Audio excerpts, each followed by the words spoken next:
వినయము లేనటువంటి సంధ్యావందనం ఎలా ఉంటుందో, వినయం లేనటువంటి అగ్నికార్యం ఎలా ఉంటుందో అలా ఉంది వాడు చేసిన తపస్సు. హెచ్చరిక ఎక్కడిదో తెలుసా అండి? మీరు సంధ్యావందనానికి కూర్చున్నప్పుడు కనీసంలో కనీసం మిగిలిన పూజ మాట ఎలా ఉన్నా సంధ్యావందనమేమేం చెయ్యమండి అన్నారనుకోండి, అంతటి మహాత్ముల గురించి నేను మాట్లాడటం లేదు. నేను మాట్లాడేది సంధ్యావందనం కనీసం చేసేవాళ్ళ గురించి. సంధ్యావందనం చేస్తున్నానన్నవాడికి కొన్ని లక్షణాలు ఉండాలి. వాడు స్థిరంగా కూర్చోవాలి. చేసే 10 నిమిషాలో 11 నిమిషాలో ప్రశాంత చిత్తుడై కూర్చోవాలి సంధ్యావందనానికి. అంతేకాని నీళ్లు ఎగరేయడం, అర్ఘ్యం పేరు చెప్పి ఉద్ధరిణితో ఇలా అంటూ ఉండడం, పిచ్చి పిచ్చి పనులు ఏమిటి? అదే అర్ఘ్యం ఇవ్వడం. అర్ఘ్యం ఇవ్వడానికి ఒక మర్యాద ఉంది. నువ్వు అనుభవించి అర్ఘ్యం ఇయ్యి జాగ్రత్తగాను. నువ్వు ఎటువంటి దేవతలకు అర్ఘ్యం ఇస్తున్నావు, ఎటువంటి వారిని లోపలికి తీసుకుంటున్నావు, దాన్ని నువ్వు మనస్సులో బాగా నాటుకుని చెయ్యాలి. చేసి ఆ చేసిన, అందుకే గాయత్రి లెక్క పెట్టవద్దు అని చెప్పింది శాస్త్రం. కణుపుల మీద కానీ, వేళ్ల చేత కానీ, మాల చేత కానీ గాయత్రి లెక్క పెట్టవద్దు. ఎందుకని? నీకు లెక్కెందుకు? నీ బుద్ధికి ప్రచోదనం కావాలి. 11 మార్లు గాయత్రి చేస్తే కనీసం ఒక 5 నిమిషాలు పడుతుందని నీకు ఎరుక ఉంటే 5 నిమిషాలు కళ్ళు మూసుకుని చేసిన 11 మాటలైనా శ్రద్ధతో చేయ, ధ్యాన శ్లోకంతో. నీ బుద్ధి వికసించి సత్వం మీదకి ఎడుతుంది.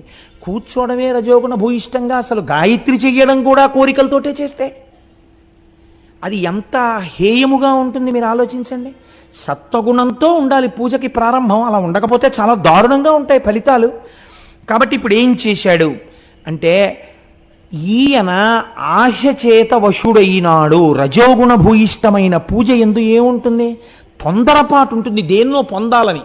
అది పొందడం కోసం ఈ పూజ తప్ప ఈశ్వరార్చన చేసి తాను సంతోషంతో ఆనందంగా అమ్మయ్యా కాసేపు 1 గంట పూజామందిరంలో కూర్చుని బయటికి వస్తే మనస్సు ప్రశాంత పడిపోయిందనడానికి వెళ్ళాడు పూజామందిరంలోకి.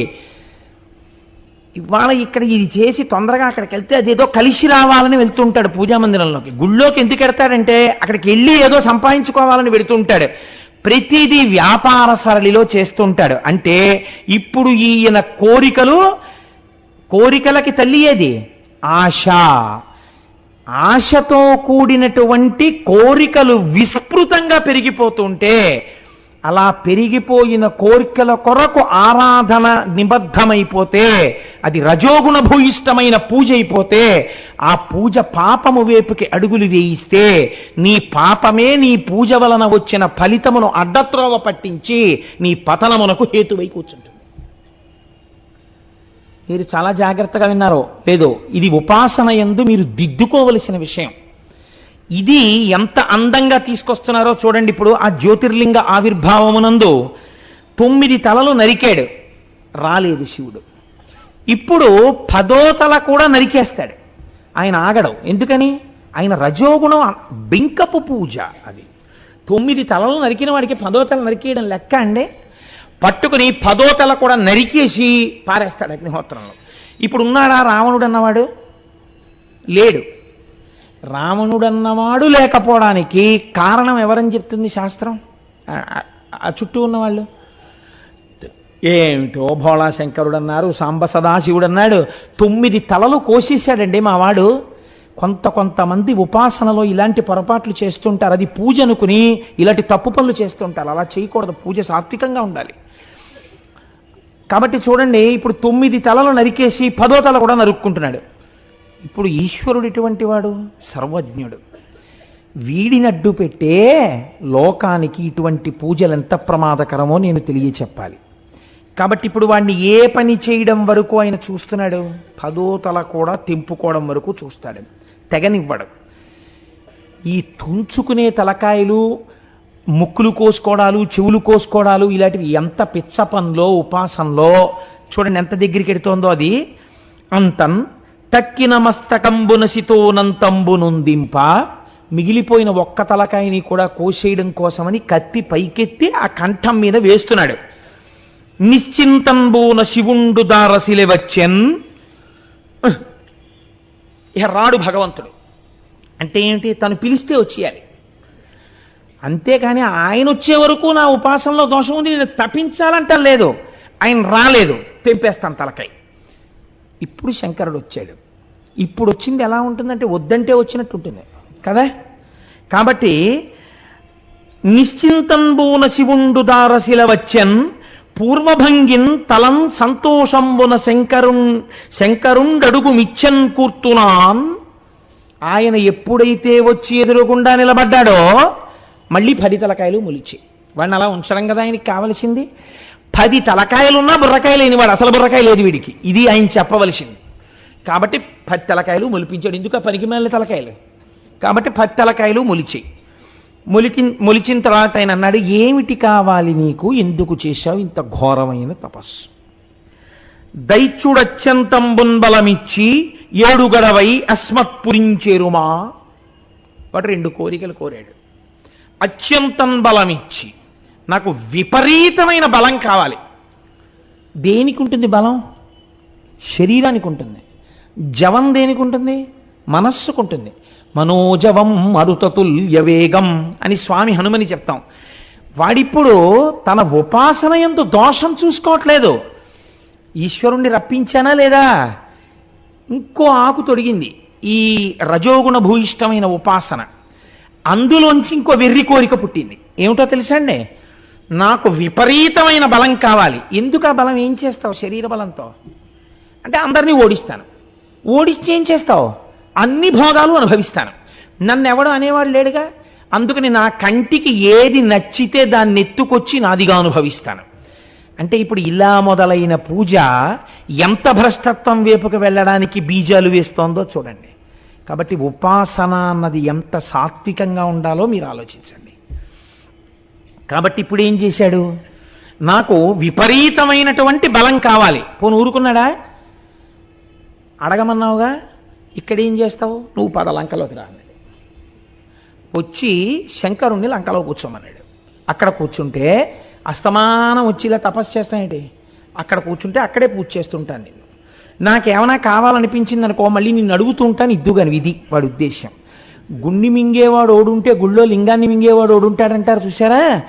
వీడి అతి తెలివితేటలు, వీడి బుద్ధి వ్యగ్రత, వీడి రజోగుణ సంపర్కం ఎలా ఉంటాయో చూడండి. శివుడు నిజంగా ఇలాంటి వాళ్ళని చూసి ఏమనాలండి? లోకంలో ఉపాసన ఉపాసన ఉపాసన అని పేరు చెప్పి ఇలాంటి వెర్రితలలతో పూజలు చేసే వాళ్ళని నేను ఇంతమందిని చూశాను అందామంటే నాకు గట్టిగా పట్టుకోవడానికి వెంట్రుకలు లేవు. వచ్చిన బాధ అంటే నాకు ఈ స్వానుభవం ఎందుకు వస్తుందో తెలుసా అండి? అస్తమానం ఎవరోళ్ళు వస్తుండడం, వాళ్ళ ఆరాధన విధానాల గురించి, వాళ్ళ కోరికల గురించి, వాళ్ళ వ్యగ్రతతో కూడిన పూజల గురించి చెప్తుంటే నారాయణ వీళ్ళకి అసలు ఇలాంటి ఆలోచనలు ఎందుకు వస్తాయిరా అనిపిస్తుంటుంది. అంత విచిత్రంగా ఉంటుంది లోకంలో. అసలు ఈ ఉపాసన అన్నది ఇందుకొరకా వచ్చింది, ఇలా చెయ్యొచ్చా అన్న ఆలోచన కూడా ఉండదు చాలామందికి. సరే, అవన్నీ సభాముఖంగా నేను చెప్తే వీడికి ఇదే పనిలా ఉంది, వీడి విన్నవన్నీ ఇలా చెప్తుంటే అలా సభలో అనుకుంటారు. అందుకని అక్కడికి వదిలేయండి. కాబట్టి ఇప్పుడు నువ్వు లంకాపట్టణానికి వచ్చేయి అన్నాడు. అంటే ఆయన అన్నాడు, ఇదేమిట్రోయ్, ఏదో ఒంటికి బలం ఇమ్మన్నాడు, బాగానే ఉంది, ఏదో ఇచ్చేస్తాను. నన్నే వచ్చేయమంటున్నాడు లంకాపట్టణానికి. అసలు కడుపు మంటతో ఉన్నాడు ఆయన. ఈ దిక్కుమాలిన ఉపాసన నువ్వునని. నువ్వు లంకకు వచ్చేనా వెనకాలన్నాడు. ఎంత తేలిగ్గా ఉన్నాడో చూడండి వాడికి భగవంతుడు. రజోగుణం కదండి. ఇప్పుడు ఆయన ఉద్దేశం ఏంటి? నువ్వే అన్నావుగా చాలా గొప్ప తపస్సు చేశానని, నేను చెప్పిన మాట విను, రా మా ఇంటికి అంటే ఆయన అన్నాడు, లింగం మందేను వసియింతు, నేను లింగమునందు ఉంటాను రా అబ్బాయి, నేనే రావక్కర్లేదు, శివలింగమునందు నేనే ఉన్నాను. కాబట్టి లీల మెరయన్, నేను అందులోనే ఉంటాను. తెలివితో చేర్పు పురికని, నువ్వు దీన్ని నీ పట్టణానికి తీసుకెళ్ళు, కానీ తెలివి ఉండాలన్నాడు. ఒంటికి బలం ఉంది కానీ మనస్సుకి తెలివేది వాడికి. అదే ఉంటే సత్వగుణంతో ఉంటాడుగా. శివలింగాన్ని శివుణ్ణి తీసుకెళ్ళలేకపోయిన వాడిని ఆయనే ఇదైనప్పుడు ఇది మాత్రం ఎలా వస్తుంది లంకకి? నేను తీసుకెళ్ళగలగని వాడినా? ఆయన రావాలా, నేను తీసుకెళ్ళాలా? ఈ బుర్రవాడికి ఉంటే అయితే పట్టుకుపోతానని శివలింగాన్ని పెట్టులో పెట్టేది ఎందుకు పెట్టిపోతాడు? కాబట్టి తెలివితో నీ పురి చేర్చుకో దీన్ని. దేవుడు అడిగే ఆయన అంతర్ధానం అయిపోయాడు. ఇంకా ఉంటే ఏమంటాడు వీడని. అంతా లింగంబు చేకొని అసుర విభుడు వచ్చుచున్ తెరువు దైవ వశము చేసి, ఆ శివలింగాన్ని పట్టుకుని వెళ్ళిపోతున్నాడు లంకకి. అంటే ఉత్తరక్షణం ఒంటికి బలం వచ్చింది, ప్రవృత్తిలో ఏమైనా మార్పు వచ్చిందా? ఏమీ లేదు. మీరు గమనిస్తున్నారు కదా, ఇవి మీ ఉపాసనలో దిద్దుకోవలసిన లక్షణాలండి. ఇవి సాత్వికమైన భక్తి, రజోగుణ భూయిష్టమైన భక్తి, ఈ రెండిటికి ఎంత తేడా ఉంటుందో చూడండి. సాత్వికమైన భక్తి ఎలా ఉంటుందో మీకు భీష్మేకాదశి కనుక నేను ఇవాళ జ్ఞాపకానికి వచ్చింది. నాకు నేను ఒక ఉదాహరణ చెప్తాను. భీష్మాచార్యుల వారి దగ్గరికి వచ్చి ఒక మాట చెప్పారు, మీరందరూ విన్నదే, కానీ భీష్మేకాదశి నాడు చెప్పుకుంటే ధన్యులం అవుతాం ఈ మాట. భీష్ముడి దగ్గరికి వచ్చి కృష్ణ భగవానుడు అర్జునుడికి సారథ్యం వహిస్తాట, కానీ అస్త్రము ఈ చేతితో ఏ ఆయుధమును పట్టాడు అన్నారు. భీష్ముడు అన్నాడు, ఆయన ఇది సాత్విక భక్తి. భగవంతుడు అంటే ఎవరో, భగవంతుడు దేనికి లొంగుతాడో ఆయనకి తెలుసు. కాబట్టి ఆయన అన్నాడు, ఆయన ప్రతిజ్ఞ అలా చేశాడు కదా, నేను ప్రతిజ్ఞ చేస్తున్నాను. ఏమిటో తెలుసా? కృష్ణుడితో ఆయుధం పట్టిస్తానన్నాడు. కృష్ణుడు ఎవరో భీష్ముడికి తెలియదా? తెలుసు భీష్ముడికి కృష్ణుడు భగవానుడని. భగవానుడు గెలుస్తాడా, భక్తుడు గెలుస్తాడా? భక్తుడు గెలుస్తాడు. ఎలా గెలుస్తాడని రావణాసురుడి భక్తితో చెప్పలా. మహానుభావుడు అన్నాడు, ఎలాగ భగవంతుణ్ణి గెలవచ్చో ఒక మార్గం చూపించాడు భీష్ముడు. అందుకని భీష్మస్తుతి చిరస్థాయి అయిపోయింది లోకంలో. అర్జునుడు లోపల కూర్చున్నాడు, రథంలో బాణాలు వేస్తున్నాడు, కృష్ణుడు సారథ్యం వహిస్తున్నాడు. భీష్మాచార్యుల వారికి స్వచ్ఛంద మరణం వరం ఉంది. ఎవరడ్డగలరు ఆయన్ని? పుంఖానుపుంఖలంగా బాణవృష్టి కురిపించాడు. వెళ్ళి ఆ బాణాలన్నీ ఒంటి నిండా గుచ్చుకుపోయి పూచినటువంటి మోదుగ చెట్టులా నెత్తురు ధారల కింద కారిపోతోంది అర్జునుడికి. గట్టిగా ఒక్క బాణము వేయడు, భీష్ముడిని నిగ్రహించలేకపోతున్నాడు. ఏమిటి అల్లరని వెనక్కి చూశాడు కృష్ణ పరమాత్మ. ఒంటికి ఖాళీ లేకుండా బాణాలు కొట్టేసి నెత్తురు వరదలై కారిపోతోంది. ఇప్పుడు ఆయన కొట్టలేకపోతే నేనేం చేస్తానంటే అనాలి. రథం తప్పించాలి కదండి, అలిసిపోయాడు. సారథికి ఆ స్వేచ్ఛ ఉంది. రథి అలిసిపోతే సారథి తప్పించచ్చు, రథాన్ని తప్పించచ్చు. తెలియవా కృష్ణుడికి? భగవద్గీత చెప్పిన సర్వజ్ఞుడే ఇవి చెయ్యాలి కదా, ఇవి చేయలేదు. ఆయన ఏం చేశాడో తెలుసా అండి? ఆ పగ్గాలు అవతల పారేశాడు. పారేసి కుప్పించి ఎగసిన కుడలంబుల కాంతి గగన భాగం బెల్ల కప్పికొనగా. ఎక్కడున్నారు పానమూర్తి గారు? అబ్బో కుప్పించి, అబ్బో రామాచారి గారు కూడా ఉన్నారు ఇవాళ. కుప్పించి ఎగసిన కుండలంబుల కాంతి గగన భాగం బెల్ల కప్పికొనగా ఉరికిన నోర్వక నుదరంబులోనున్న జగముల వేగున జగతి కదుల చక్రంబు చేబట్టి పైదెంచుర వేగమున పైనున్న పచ్చని పటముజార నమ్మితి నాలావు నగుబాటు చేయకు మన్నింపుమని క్రీడి మరల దిగువ కరికి లంఘించు సింహంబు కరణి మెరసి నేడు భీష్ముని చంపుదు నిన్ను కాతు విడువు మర్జున ఎటంచు మద్ది శిఖవృష్టి తెరలి చనుదెంచు దేవుండు దిక్కునాకు అని చెప్పాడు. ఎప్పుడు శరీరం పడిపోయే ముందు ఆ వాడు నాకు దిక్కని చెప్పుకున్నాడు. భక్తపరాధీనుడైన వాడెవడున్నాడో ఆనాడు నేను అర్జునుడి మీదకి బాణాలేస్తే పగ్గాలు విసిరవతల పారేసి రథంలోంచి దూకేస్తే కుప్పించి ఎగసిన కుండలంబుల కాంతి గగన భాగం బెల్ల కప్పికొనగా దూకినప్పుడు చెవులిలా ఊగితే ఆ కుండలముల కాంతి ఆకాశమంతా కప్పుకునేటట్టుగా ఎవరు దూకాడో ఉరికిన నోర్వక నుదరంబులోనున్న జగముల వేగున జగతి కదుల. ఆయన దూకినప్పుడు ధన్ మన దూకేటప్పటికి ఆ పొట్టలో ఉండేటటువంటి లోకాలన్నీ ఇలా కదిలిపోయేట, ఆ కడుపులో ఉన్న లోకాలు కదిలిపోయేటట్టుగా దూకినటువంటి వాడెవరున్నాడో గబగబా చక్రంబు చేపట్టి చనుదెంచురయమున పైనున్న పచ్చని పటముజార చక్రం చేత్తో పట్టేసుకుని ఎవరు? నేను పట్టణ ఆయుధం అన్నవాడు పట్టేశాడు. చక్రంబు చేబట్టి చనుదించురయమున పైనున్న పచ్చని పటముజార. ఉత్తరీయం మర్యాదకి చిహ్నం. ఉత్తరీయం జారిపోయింది. చక్రం పట్టేసుకున్నాడు. పట్టుకున్నవాడు పోని ఊరుకున్నాడా? నమ్మి తినాలా ఉనగుబాటు చేయకు మన్నింపుమని క్రీడి మరల దిగువ. అర్జునుడు ధనస్సు పారేసి పరిగెత్తుకొచ్చాడు. బావా భీష్ముడు బాణాలు వేస్తే అర్జునుడు నిగ్రహించలేకపోతే ప్రతిజ్ఞ చెప్పి తప్పి కృష్ణుడు చక్రం పట్టుకుని వెళ్ళి చంపేశాడు భీష్మాచార్యుల వారిని అని రేపు లోకం చెప్పుకుంటుంది. బావా నా పరువు పోతుంది, ఊరుకో ఊరుకో ఊరుకో అంటున్నాడు.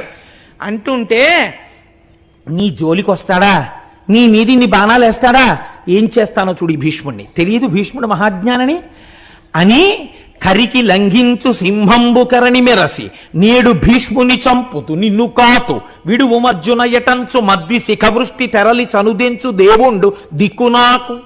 ఆనాడు తన భక్తుడైన అర్జునుణ్ణి రక్షించుకోవడానికి చేసిన ప్రతిజ్ఞ మరిచిపోయి చేతిలో చక్రం పట్టుకుని భీష్ముణ్ణి చంపేస్తాను, అది కూడా ఏనుగు యొక్క కుంభస్థలం మీదకి దూకి చంపిన సింహంలా చంపేస్తానని పరిగెత్తుకొచ్చేసి తన ప్రతిజ్ఞ మర్చిపోతే, నేను ఆనాడు ధనస్సు పక్కన పెట్టి భక్తపరాధీనా అని నమస్కరించానే, ఆ కృష్ణుడు నాకు రక్ష అని చెప్పుకున్నాడు, వాడు నాకు దిక్కు అన్నాడు భీష్మాచార్యుల వారు. కాబట్టి అది సాత్విక భక్తి.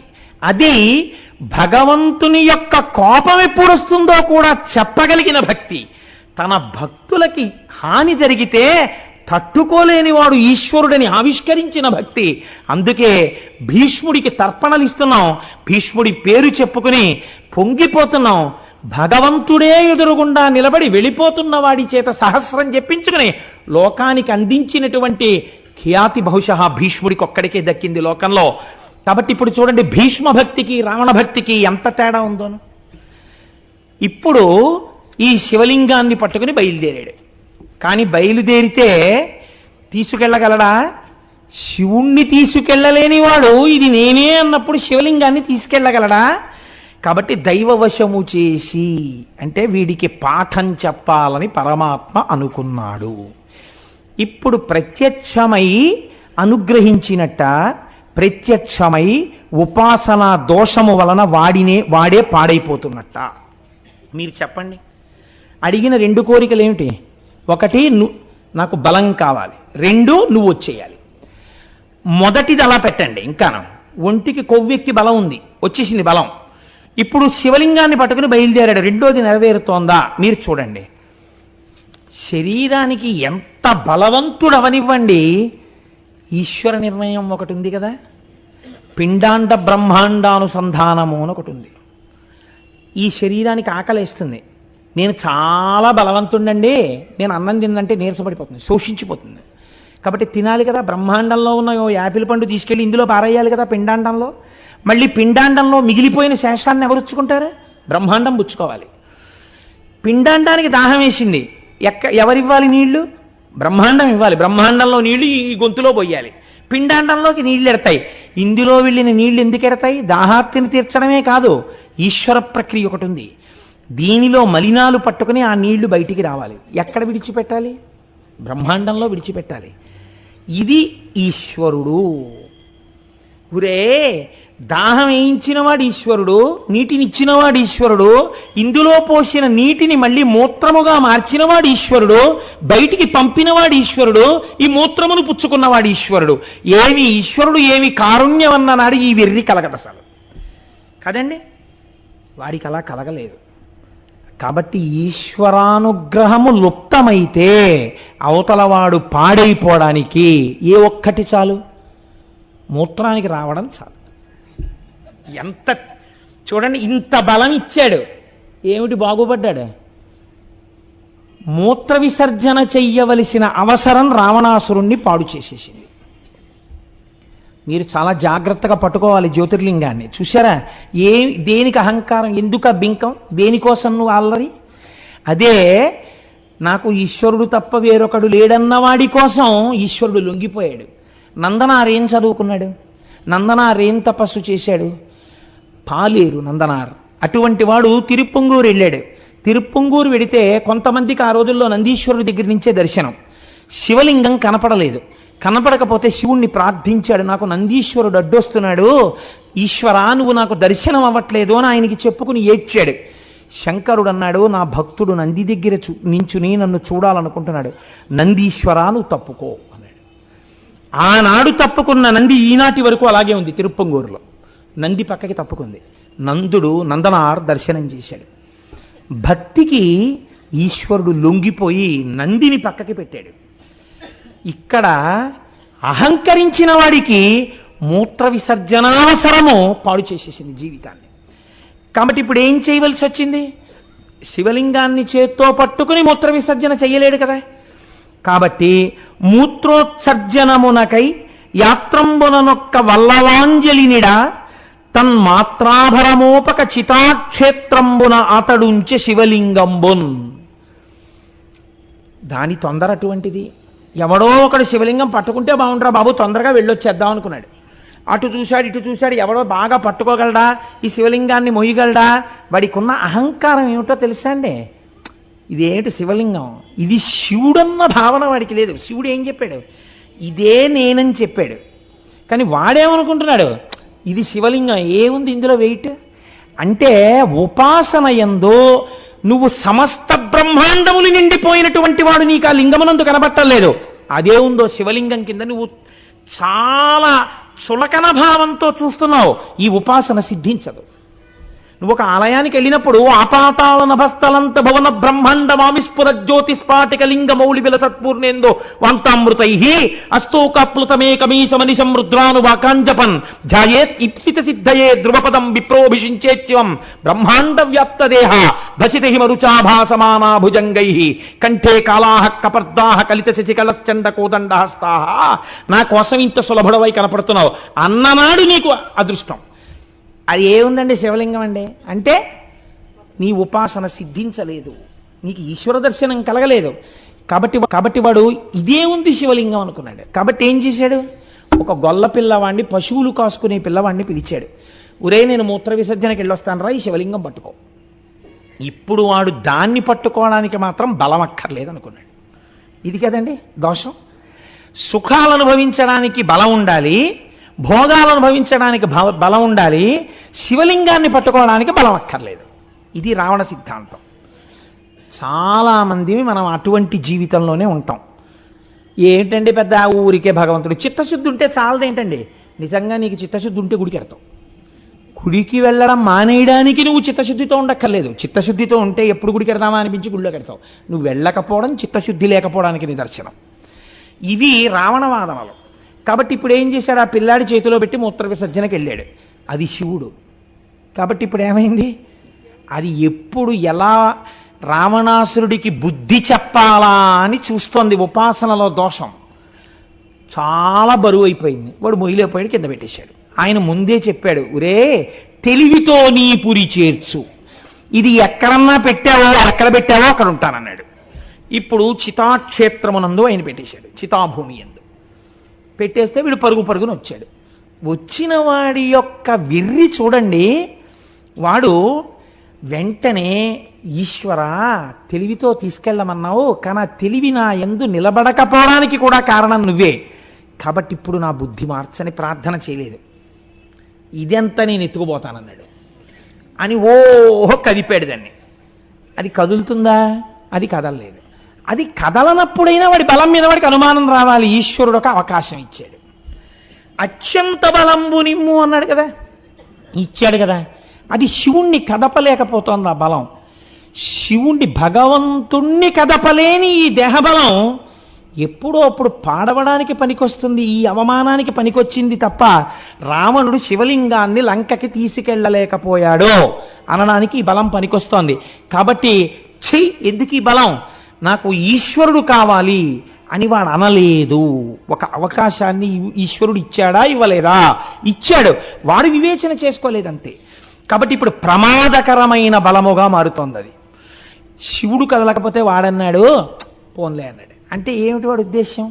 శివుడు లంకకి రాకపోయినా వాడికి ఏం బాగలేదు, ఏదో లింగం తెచ్చానా లేదా, ఇక్కడే పూజ చేసి వెళ్ళిపోతాను, పుష్ప విమానం మీద తిరుగుతూ ఉంటాను కదా, ఏమిటి పెద్ద నేనంతా ఈ రాజ్యాలన్నీ నేను కొల్లగొట్టినవి, ఇదంతా నాదే ఈ రాజ్యం, ఏముంది కావాలంటే వీళ్ళని కూడా చంపేస్తాను, ఇది కూడా నా దాంట్లో కలిపేసుకుంటాను, పుష్పక విమానం ఎక్కి ఓసారి ఇళ్ళంటాను, చితాభూమికి వస్తాను, ఇక్కడ పూజ చేసి వెళ్ళిపోతాను, పెద్ద పట్టుకెళ్ళకపోతే ఏమిటనుకున్నాడు. కానీ వాడు వదులుకోవడానికి ఇష్టపడింది మాత్రం ఏమిటి? శరీర బలం. ఎందుకని? భోగం కావాలి. ఇలా ఉండొచ్చా ఉపాసన? మీరు రావణుణ్ణే అనుకోకండి, మీరు మీ ఉపాసనని చెక్ చేయండి. అది జ్యోతిర్లింగం అంటే. ఇక్కడ ప్రకాశించాలి అది. మీ ఉపాసన దిద్దుబాటు జరగాలి. కాబట్టి ఇప్పుడు ఏం చేశాడు? లంకకి వెళ్ళిపోయి వాడు చాలా సంతోషంగా ఉన్నాడు. అది విచిత్రం. లోకమంతా అంటోంది ఇది రావణుడు తెచ్చిన శివలింగం, మహానుభావుడు పరమశివుడే వచ్చాడు లింగస్వరూపంలో, వాడు పట్టుకెళ్ళలేకపోయాడు, అదృష్టం ఇక్కడ పెట్టేశాడు, మనం పూజ చేసుకుందాం రండి అని దేవతలందరూ వెళ్ళారు. వెళ్ళి వాళ్ళందరూ శివుడికి పూజ చేశారు. మా అదృష్టమయ్యా స్వామి, మా ప్రయత్నం లేకుండా నువ్వు మాకు దొరికావు, మేము నిన్ను పూజ చేసుకుంటామని వాళ్ళు ఎక్కడా ఉన్న వాళ్ళు వచ్చి ఇక్కడ పూజలు చేసుకుని వెళ్ళారు. వాళ్ళు ఏం కోరికలు కోరలేదు. వాళ్ళు భవరోగం పోవడానికి శంకరుణ్ణి పట్టుకున్న వాళ్ళు, జ్ఞానం కోసం. వీడు లంకకి వెళ్ళాడు, వీడికి ఒంట్లో బాగా బలం ఉంది. ఇప్పుడు వీళ్ళు పూజ చేసి కూర్చుని అనుకున్నారు, ఊరే వీడు చాలా బలం తెచ్చాడు, బలంతో ఉన్నాడు కదా, వీడు ఇవ్వాలంటే ఊరుకున్నాడు కానీ రేపు పొద్దున బయలుదేరి వచ్చేస్తాడు అమరావతి మీదకి, వీడి బలం వల్ల చాలా ప్రమాదం వచ్చేస్తుంది కదా, ఎలా వీడికి బుద్ధి చెప్పాలి, ఎలా వీడి బలం వల్ల వీడు చాలా కాలం ఇబ్బంది పెట్టకుండా ఆ బలమే వీడి ప్రమాదాన్ని కూడా తెచ్చేయాలి, ఎలా తీసుకొద్దామని ఆలోచించారు. మహానుభావుడు, గురువు, చమత్కారి, ఎవడి యొక్క అహంకారాన్ని వాడి చేతితోనే పొడవగలిగిన వాడు నారదుడు ఉన్నాడుగా. ఆయన్ని పిలిచి, వాడికి బలం ఉంది కానీ తెలివి లేదని తెలిసిపోతోందిగా, కాబట్టి నారదా మీరు వెళ్ళి వాడు సంపాదించిన బలం వాడపాలడానికే పనికొచ్చేట్టు చెయ్యండి. చూశారా, ఉపాసన సరి అయింది కాకపోతే మీరు తెచ్చుకున్న విభూతులు మీకు ప్రమాదం తేవడానికి పనికొస్తాయి. తాను తవ్వుకున్న నూతులో తన బిడ్డడే పడిపోయినట్టు. కాబట్టి ఇప్పుడు ఏమైంది అంటే, వెళ్ళి లంకాపట్టణంలో కూర్చున్నాడు. నారదుడు వెళ్ళాడు. వెళ్ళి, ఏమిటో కైలాసానికి వెళ్ళావుట, చాలా తపస్సు చేసావుట, శంకరుడు ప్రత్యక్షం అయ్యాట, వాళ్ళు వీళ్ళు చెప్పడమే, మీ దగ్గరే విందామని వచ్చాను, ఏం చేశావు ఏమిటి, ఏది చెప్పన్నాడు. వీడికి పొంగు అహంకారం ఒకటి ఉందిగా, ఏం చేశానంటారేమిటి, తలకాయలు కోశవతల పారేశాను, 10వ తలకాయకి వస్తుంటే ఎవడి కోసం వస్తాడు, శివుడు వచ్చాడు, ఏం కావాలన్నాడు, విపరీతమైన బలం ఇమ్మన్నాను, చూసారా బయలుదేరుతాను ఇంకా, ఇంకోటి శివుణ్ణి వచ్చేయమన్నాను, ఓ లింగం ఇచ్చాడు, కానీ ఏదో ఆ పిల్లాడికి ఇచ్చిన వాడు పెట్టేశాడు కింద, లేకపోతే తెచ్చేద్దు నేనైతే. వాడు తన తప్పు ఒప్పుకోడు, వాడికి తెలివి ఉంటే కదా. అయితే అక్కడికి వెళ్ళి పూజ చేసి వచ్చేస్తున్నాను, ఏదైతే నేను తలుచుకుంటే ఎవరిని గెలవలేను అన్నాడు. అంటే ఆయన అన్నాడు, కాబట్టి నీకేమర్థమైంది, శివలింగం ఇచ్చినట్టే ఇచ్చి నీకు కాకుండా చేసిన వాడు కూడా శివుడే ఉండి ఉండవచ్చు కదా అన్నాడు నారదుడు. వాడికి ఏదో అనుమానం వచ్చింది, అలా ఎందుకు చేస్తాడు అన్నాడు. మరి అయితే ఇంత శివలింగం ఇచ్చినవాడు, ఇంత బలం ఇచ్చినవాడు లంకకి వెళ్ళేంత వరకు ఇది రాకుండా చేయలేడా అన్నాడు. వాడికి అనుమానం వచ్చింది. ఇప్పుడు ఈ అనుమానం వాడికి వచ్చాక అన్నాడు, ఒక్కసారి ఆలోచించు, ఇంత బలం ఇచ్చాడని నువ్వు నమ్ముతున్నావు, ఒక దాంట్లో అనుమానం ప్రారంభమైంది, ఇప్పుడు నమ్ముతాడు బాగా. ఇప్పుడు బలం ఉందనుకుని నువ్వు వెళ్ళిన తర్వాత బలాన్ని ఆయన ఇచ్చుండపోతే నీ బతుకేమవుతుంది? బలం ఇచ్చాడో లేదో చూడ్డానికి ఇంకోడి మీదకి వెళ్లే ముందు ఆ కైలాసానికే వెళ్ళి అది కదిపేసి చూడు, కదపగలిగితే శంకరుడే కదిలిపోతే నీకు బాగా బలం ఉన్నట్టు, అప్పుడు ఇతరుల మీదకి వెళ్ళన్నాడు. ఇదేదో బాగుంది, అక్కడికే పోతానన్నాడు. ఎంత బుద్ధి లోపల ఉండవలసినటువంటి బలం ఉంటే వాడు గెలుస్తాడు. అందుకే మనకి 1కి 1000 మార్లు నమః నమః నమః నమః అని పూజ చేయిస్తారు. నాది కాదు, నాది కాదు, నాది కాదు, నాది కాదు అని అహంకారాన్ని విరగ్గొడతారు. అహంకారం పెరిగిపోతే ప్రమాదానికి వెళ్ళిపోతుంది. కాబట్టి ఇప్పుడు ఈయన ఏం చేశాడు, పుష్పక విమానం ఎక్కి కైలాస పర్వతం దగ్గరికి వెళ్ళాడు. రామాయణం ఉత్తరాఖండలో అయితే కుబేరుడి దగ్గర నుంచి వస్తున్నప్పుడు అనుంది. వెళ్ళి ఆ కైలాస పర్వతం దగ్గరికి వెళ్ళి కైలాస పర్వతాన్ని కదిపేస్తే శంకరుడంతటి వాడు భయపడి, అదేంట్రా అబ్బాయి అలా కదిపేస్తున్నావు, ఒరే నాన్న అలా కదపకరా, నీకు బలం ఎక్కువ, నువ్వు కదిపేస్తావు, నేను ఇచ్చిన బలమే కదా అని బతిమాలుకుంటే తనకి బాగా బలం ఉన్నప్పుడు, అప్పుడు తనకి భయపడిపోయాడు కాబట్టి మళ్ళీ శివుణ్ణన్నా తెచ్చేయచ్చు, లేదా తనని ఎవరిని కొట్టాలనుకుంటున్నాడో వాళ్ళ దగ్గరికి వెళ్ళిపోవచ్చు. కాబట్టి ఇప్పుడు ఏం చేశాడు, కైలాసం దగ్గరికి వెళ్ళాడు. వెళ్ళి ఆ కైలాస పర్వతాన్ని కదపడం మొదలెట్టాడు. కదిపితే పైన కూర్చున్న పార్వతీ పరమేశ్వరుల యొక్క సింహాసనం కదులుతోంది. ఇప్పుడు మీ ఇంట్లో మీరు పూజ చేసుకుందాం అనుకున్నారనుకోండి, పూజ చేసుకుంటే తప్పు లేదు, ఆ సింహాసనాన్ని అటు ఇటు లాగేస్తే అప్పుడు మీరు ఈశ్వర దర్శనం ఏం చేసినట్టండి. ఇంక అందులో నే తెచ్చుకున్న విగ్రహాలేనండి, నే కొనుక్కున్న సింహాసనమేనండి లాగేస్తుంటే ఇంకా మీకు భక్తి ఉన్నట్టు. కాబట్టి వీడు కదుపుతున్నాడు. కదుపుతుంటే అమ్మవారు శక్తి స్వరూపిణి కదా, ఆ తల్లి తొందరగా శంకరుడికి ఏమిటంటే కోపం రాదు. అంత కోపం వచ్చేవాడైతే చీనోర్మోయి నీకేమిటో నేను రావడం ఏమిట్రా అని అడగాలి ఆయన. కాబట్టి ఇప్పుడు ఈయనకి కొంచెం కోపం వస్తే తప్ప దేవతల కార్యం నెరవేరదు. ఆయన అలా మౌనంగా ఉంటాడు చక్కగా. అలా ఉంటాడేమోనని ఆవిడ చమత్కారమైన మాట మాట్లాడింది. ఎందుకని? వేదం చెప్పింది ఈ రహస్యాన్ని. శివా విశ్వస్య భేషజీ. ఆ అమ్మ లోకమునకు అనారోగ్యం వస్తే ఓషధి బతికిస్తుంది. ఇప్పుడు లోకాన్ని బతికించాలి, లోకకంటకుణ్ణి చంపాలి, వాడి చావడానికి కారణం రావాలి. కాబట్టి ఇప్పుడు ఆవిడ ఆ కారణం శివముఖత రావాలి. శివముఖత వచ్చేటట్టు ఆవిడ మాట్లాడింది శివుణ్ణి రుద్రుణ్ణి చేస్తుంది, రుద్రుణ్ణి శివుణ్ణి చేస్తుంది ఆవిడ. కాబట్టి ఇప్పుడు ఆవిడ శివుణ్ణి ఏం చేస్తోంది? రుద్రుణ్ణి చేస్తోంది లోకక్షేమం కోసం. ఇప్పుడు ఆవిడ ఎంత చమత్కారంగా మాట్లాడిందో చూడండి. మేలుగు శిష్యుడు. అబ్బబ్బబ్బా, ఎంత గొప్ప శిష్యుడిని సంపాదించుకున్నారండి. ఎవరికి అదుపుతున్నారో తెలుసా? మీరు వరాలు ఇచ్చారే ఆయనే. అప్పుడు ఆయనకి ఎలా ఉంటుంది? ముందు ఎవరన్నా ఈ బాధ ఉండదండోయ్. భార్య, అబ్బో ఎంతంత గొప్ప గొప్ప వాళ్ళని చేరదీశారో లేండి, మీకు అశాంతిని కల్పించేవాడే కానీ ఒక్కడు మీ మనశ్శాంతి గురించి ప్రయత్నించేవాడు ఉండడు. ఎందుకు వచ్చిన అల్లరి మీకు అంది అనుకోండి, అంతే, నువ్వు నోర్మయ్యు, నువ్వు అలా తినేయకున్నాను అని చెలరేకపోతాడు ఇవతలైన కదండి. అలా ఆయన్ని శివుణ్ణి రుద్రుణ్ణి చేసేస్తోంది. అందుకని మొట్టమొదట ఏ పొడెం వేయాలో అది వేసేసింది ఆవిడ. మేలగు శిష్యుడెంతయును మెచ్చుదనర్చడు రావణాసురుండేలిక మీదనే కినిసి. ఏమండోయ్, ఎవరో తెలుసా? మీ గొప్ప శిష్యుడు రావణాసురుడు. వరాలు ఇచ్చారుగా 2, పైగా 1 కూడా కాదు, 2 ఎందుకు ఇస్తాను, 1 అనలేదుగా, 2 ఇచ్చారు. ఎవడిచ్చాడో వాడి మీద కోపం వచ్చింది వాడికి. ఏలిక మీదనే కినిసి ఎత్తెరదారశిలన్ భళీ భళీ చాలక సంతసంబోధవే. వాడు చూడండి ఎంత గొప్పగా వచ్చేసాడో. వచ్చేసి వాడు కైలాసాన్ని కనిపిస్తున్నాడు కింద. మీరు నేను ఊగుతున్నాం వాడి బలానికి. ఇప్పుడు సాత్విక శిష్యుని కూర్చుకున్నవాడు. ఇప్పుడు ఆవిడ దెప్పి పొడిచింది. ఆ ఉపాసనని చూసైనా మీరు ఈ కోరికలు ఇవ్వకుండా ఉండద్దు. ఇంత రజోగుణ భూయిష్టమైన వాడికి అంతంత కోరికలు ఇచ్చారు. సత్వగుణం లేని ఉపాసన ఇక్కడ అమ్మవారు బయటపెట్టింది లోకానికి పాఠాన్ని. సాత్విక శిష్యుని కూర్చుకున్న వారి లలిజెందే తత్ఫలమి కేమను వారము దేవ ఇత్తరిన్. ఇప్పుడు ఇలా కైలాసం ఊగిపోతుంటే పాపం మీరు నేను ఏం చేస్తానులేండి, మీరు మాత్రం ఏం చేయగలరు, మీరు ఇచ్చిన బలమేగా, ఊగండి, అలా మీరు ఊగండి, నేను ఊగుతుంటాను. వాడు అనుగ్రహిస్తాడు. ఎప్పుడో అనుగ్రహించి ఇంకా వాడు ఫోన్లో వదిలేశానని కింద నుంచి అరుస్తాడు. అరిచిన తర్వాత ఒకవేళ కళ్ళు తిరిగితే మీ తలలోనే ముంచో గ్లాసుడు నీళ్ళు ఇస్తాను, తాగుదురుగానండి ఆవిడ. ఆయనకి ఎలా ఉంటుంది? కడుపు మండిపోయింది శంకరుడికి. అంటే శివుడు రుద్రుడయ్యాడు. ఇది శివా రుద్రస్య భేషజీ. శివుణ్ణి రుద్రుణ్ణి చేసింది. ఇప్పుడు ఆవిడ రుద్రుణ్ణి చేసిన తర్వాత ఎవడు బలం ఇచ్చాడో ఆయనే ఆ బలం వల్ల వాడు పాడైపోయేటటువంటి శాపాన్ని వదిలేశాడు. ఇదంతా ఎంతలో జరిగిపోయిందండి? 6 పద్యాల్లో జరిగిపోయింది. ఎందుకు జరిగిపోయింది? 2 వరాలు వాడు పాడవడానికి వచ్చాయి. ఒక్కటి వాడిని రక్షించలా. శివలింగం తీసుకెళ్ళాడు, వాడు పూజ చేయలే. వాడు బలం తెచ్చుకున్నాడు, వాడికి ఉపయోగం లేదు. శంకరుడు అన్నాడు, అని సాక్షేపముగ జగజ్జనని నుడువా. ఆక్షేపిస్తూ జగజ్జనని మాట్లాడితే ఎంత గొప్ప మాట వేశారో చూడండి. ఆవిడ వెటకారానికి భర్తనన్నది కాదు, ఆవిడ జగజ్జనని. తన బిడ్డల్ని కాపాడుకోవడానికి, దుడుకు బిడ్డల్ని శిక్షింపజేయడానికి, తండ్రి చేత శిక్షింపజేయడానికి మాట్లాడుతోంది. శృతి ప్రమాణాన్ని పద్యం కింద మారుస్తున్నారు. కాబట్టి అని సాక్షేపముగ జగజ్జనని నుడువా హరుడు అని శపించే.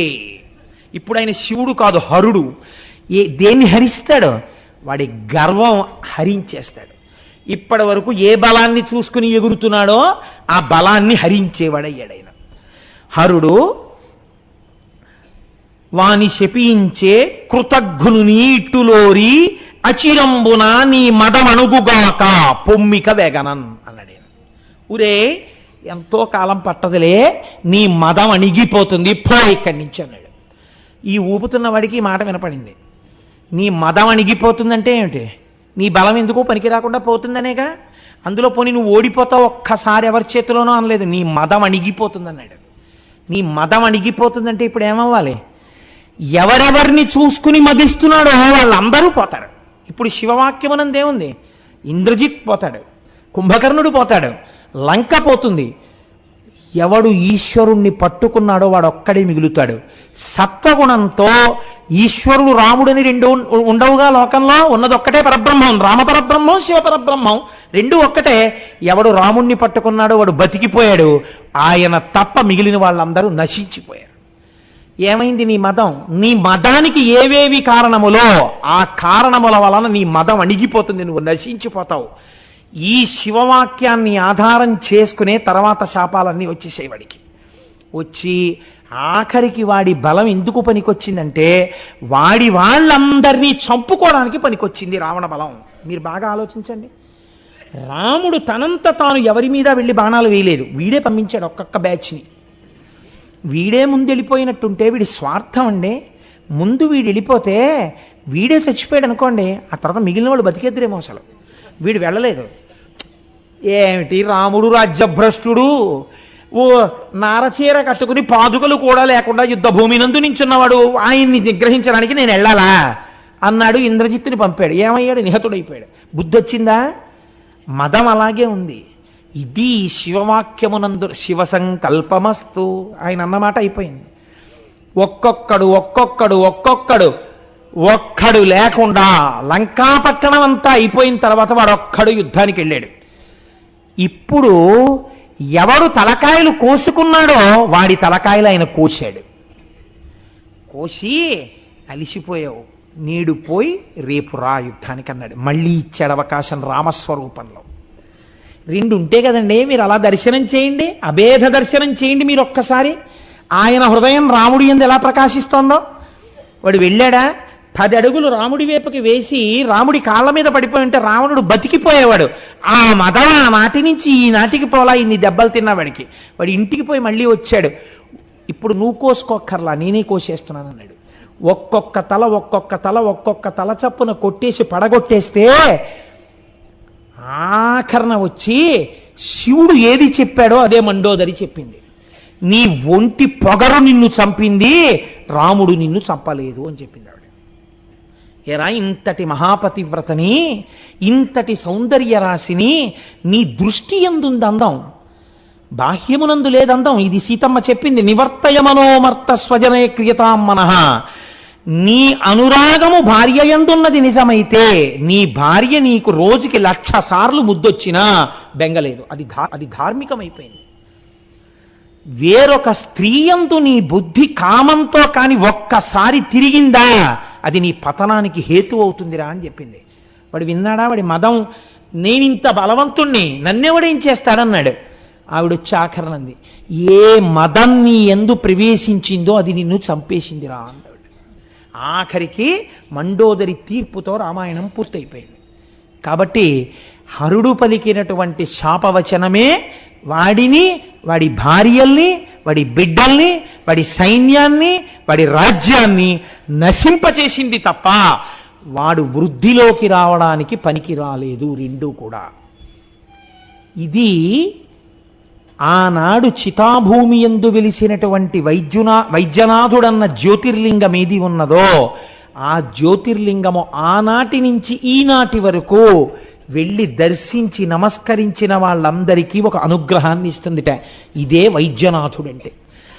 భవము అంటే సంసారమునందు కొట్టుమిట్టాడుతూ కామక్రోధముల యందు తెరిపి లేకుండా తిరుగుతూ అహంకారమమకారములలో పడి సొక్కిపోకుండా సాత్వికోపాసనతో కూడినటువంటి ఈశ్వర భక్తిని కృప చేసి భవసాగరము నుండి మిమ్ము ఉద్ధరిస్తుంది. ఇలా ఉద్ధరిస్తే ఒక్కడికి 1,000,000 జన్మలు పట్టచ్చు ఈశ్వరుణ్ణి చేరడానికి. ఒక్కడు ఒక్క జన్మలో 1 గంటలో ఈశ్వరుణ్ణి చేరిపోయిన మహాభక్తులు ఉన్నారు. కాబట్టి ఆ వైద్యనాథుణ్ణి అలా దర్శించిన వాళ్ళకి, అటువంటి మహానుభావుడివి అని నమస్కరించిన వాడికి ఆయన అనుగ్రహం కలిగితే ఎంతలో ఉపాసన దిద్దబడాలి, ఎంతలో సత్వగుణం ఆవిర్భవించాలి. ఆయన అనుగ్రహం లేకుండా ఆయనని రాజసిక తామసిక పూజలతో లొంగదీసుకోగలమన్న భావన మంచిది కాదు. అందుకే ఎప్పుడూ మన వాళ్ళు ఒక మాట చెప్తారు, జగద్గురువులు కనుక శంకర భగవత్పాదులు ఈ మాట చెప్పారు. నేను మీకు ఒక్క మాట చెప్పనండి. నేనైతే ఒక విషయం అనుకుంటున్నాను, కాకినాడ పట్టణ వాసులకి అస్తమానం శంకరాచార్యులు వారంటే చాలా ప్రీతితో స్తోత్రాలు చేస్తారు. నేను చెప్పిన కనకధార గురుపాదుకలని తల మీద పెట్టుకుంటాం మనం, గురుపాదుకా పూజ అని చేస్తాం. అసలు నిజంగా మనందరం జగద్గురు పాదుకా పూజ అని శంకరాచార్యుల వారి పాదుకలను పూజించాలి. కాకినాడ పట్టణంలో ఉన్న వాళ్ళందరి చేత ఉత్తరాయణంలో నేను పాదుకా పూజ చేయించుకుంటాను అని శంకరాచార్యుల వారు సంకల్పం చేశారు. లేకపోతే ఇంతమంది చూడండి, కాకినాడ వాళ్ళ కళ్ళల్లో ఎలా పడిందండి, ఆ పాదుకకున్న మట్టు విరిగిపోయింది, దిద్దండని ఇంతమంది ఉత్తరాలు రాస్తే ఈ ఉత్తరాల వల్ల ఆయన పాదుక దిద్దబడింది అనుకోండి, మీరందరూ గురుపాదుకా పూజ యందు ఒక్కొక్క పుష్పాన్ని వేసేశారా లేదా? ఇప్పుడు అది జరిగి తీరుతుంది. ఎందుకంటే ఎందరో సమర్థులైన అధికారులు, విశాల హృదయులు ఒక విషయాన్ని తెలుసుకోగానే స్పందించాలన్న వాళ్ళు ఉన్నారు కనుక ఇప్పుడు ఈ ఉత్తరాలు చదివి వాళ్ళు వెంటనే శంకరాచార్య స్వామి వారి పాదుకలకు దిద్దుబాటు చేస్తారు. జగద్గురువుల పాదుకా పూజ యందు మీ అందరి సంతకాలు ఒక్కొక్క పుష్పాలు అవుతున్నాయి. రేపటి రోజు త్రయోదశికి ముందు రోజు, త్రయోదశి మహాప్రదోషం అని పిలుస్తుంది శాస్త్రం. త్రయోదశి పరమశివ తిథి. త్రయోదశి నాడు పోస్ట్ అవుతున్నాయి చూడండి. నిజంగా ఇవాళ ఉత్తరాలు తయారై ఉంటే ఒక చిన్న మాట చెప్తే గోపాలకృష్ణ గారు గీత దాటకుండా సిద్ధం చేస్తారు. ఇవాళ తయారు చెయ్యలేకపోయాం, రేపు సంతకాలు చేయిస్తామన్న మాట ఆయన నోటి వెంట రావడం వెనకాతల శంకరాచార్యులు వారి సంకల్పం చూడండి. మహాప్రదోషం ఉన్న త్రయోదశి నాడవి పోస్ట్ అవ్వాలి. అంటే త్రయోదశి తిథి నాడు ఉత్తరాయణ పుణ్యకాలంలో మొట్టమొదటి త్రయోదశి తిథి ఏది వచ్చిందో ఆ రోజున నేను కాకినాడ పట్టణ ప్రజల చేత జగద్గురు పాదుకా పూజ స్వీకరించుతున్నాను. కాబట్టి రేపు పెట్టిన సంతకాలు శంకరుల పాదుకల మీద పడుతున్న పువ్వులు. కొన్ని కోట్ల జన్మల పాపరాశి దగ్ధమైపోతోందండి. ఆ ఉత్తర రూపంలోనే, ఆ ఉత్తరం రాయడం రూపంలోనే మీకు వైద్యనాథలింగ అనుగ్రహం కలిగిపోతోందని గుర్తు కదండి. జగద్గురు సేవనం చేయించేస్తున్నారు ఆయన. ఒక్క 10 రోజుల్లోనో నెల రోజుల్లోనో మనం ఒక శుభవార్త ఎక్కడో వింటాం, లేకపోతే మనం వెళ్ళినప్పుడే చూస్తాం దిద్దుబాటు అయింది. శంకరుల పాదపద్మములకున్నటువంటి ఆ పాదుక పిడి మళ్ళీ సరిగ్గా ఏర్పాటైనది. ఎంత పొంగిపోతాం, మళ్ళీ వచ్చే సభలో ఒకళ్ళ వీపులు ఒకళ్ళు చరుచుకుని సంతోషపడిపోతాం కదా. అలా ఒక్కొక్క సేవ ఈశ్వరుడు మన చేత చేయించుకుంటున్నాడు. ఇలా చేయించుకున్నందుకు మనం పరమేశ్వరుడికి నమస్కరించి ఈశ్వర మమ్మల్ని ఇలాగే ధన్యుల్ని చెయ్యమని అడుగుదాం కదండి. ఇది వైద్యనాథలింగము. కనుక ఇప్పుడు మీరు ఈ వైద్యనాథలింగము యొక్క ఉపాసనా బలము చేత ఏ ప్రధానమైన ప్రయోజనమును పొందాలో ఆ ప్రయోజనమును పొందుతారు. ఇవాళ పరమ పవిత్రమైనటువంటి భీష్మేకాదశిని పురస్కరించుకుని నేను ఇప్పుడు మీకు రామేశ్వర లింగాన్ని గురించి ఒక్క 4 మాటలు చెప్పే ప్రయత్నం చేస్తాను.